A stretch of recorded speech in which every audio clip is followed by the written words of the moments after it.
And the mitochondria are the key to getting healthy. I mean, pretty much every disease out there is linked to mitochondrial dysfunction. So the mitochondria has two roles, as you know, Wendy. There's it's an energy factor, if you want to call it that. It pumps out energy, ATP, adenosine triphosphate, but it's not a mindless energy factory, meaning there's a dual role to it. And Dr. Robert Navio has put out a lot of research on the intelligence of the mitochondria, how it's kind of like a surveillance system that's looking for threats.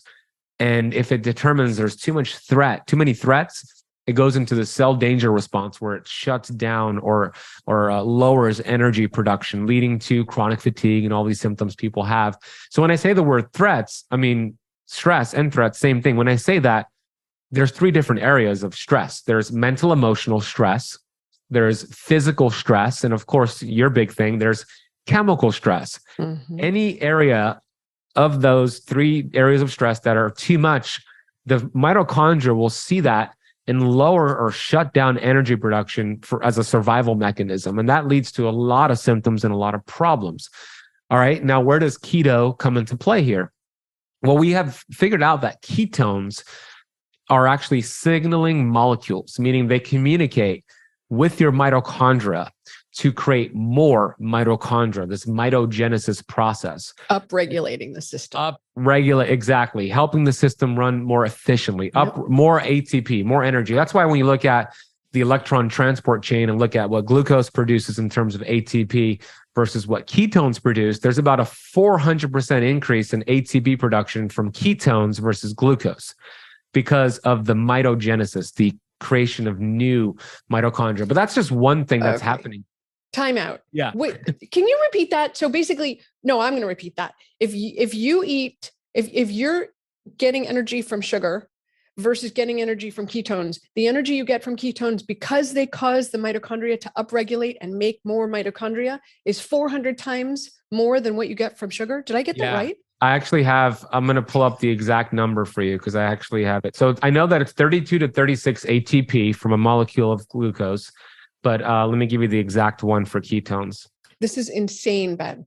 Like, I don't think people really think about if you go into a carb crash, you eat and you have a carb crash, you really are crashing versus when you have ketones, you're continually building more ATP and improving your energy.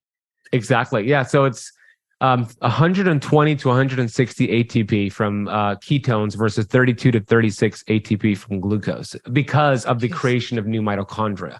That's because it's kind of like when you're in ketosis, it's kind of like a survival mode, meaning that's why I don't love it long term, but short term, amazing because.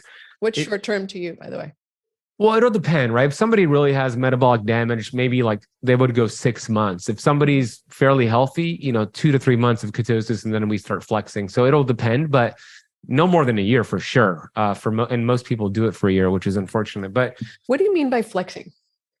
I mean, intentionally eating healthy carbohydrates to get a healthy insulin spike, make hormonal conversions, including thyroid T4 to T3, and get out of ketosis, like flex yourself out. And then back in. The goal is metabolic flexibility. That's what I meant by flexing. Okay. Yeah. I usually say to someone, after 6 months, you're going to want to take a break, ease off, ease back. It sounds like you're doing it a little stricter than I do it for people, but I'm like the 10,000 foot view, like don't do it longer than 6 months. You're really dialed in.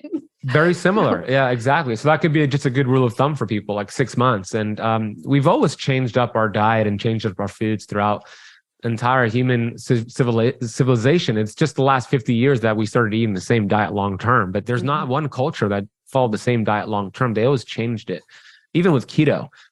So that it's a survival mechanism. Really, when you're in ketosis, it's your mitochondria are creating more mitochondria, and it's doing this uncoupling process. And this is really cool because you might think, all right, if you're creating more ATP, you might be creating more free radicals because just like if I burn firewood in my room here, there's smoke. Similar when your cells create energy, there's cellular smoke, toxins, reactive oxygen species. So you might think, okay, is that not a good thing if you're producing more energy, there's more smoke? But here's the cool thing about keto, the mitochondrial uncoupling process that happens. And the analogy that I got from Dr. Stephen Gundry, I think it's a brilliant analogy, is this. pressure cooker. You're using a pressure cooker for dinner. All this steam gets built up in the pressure cooker, and then you have that release valve to get rid of any excess steam.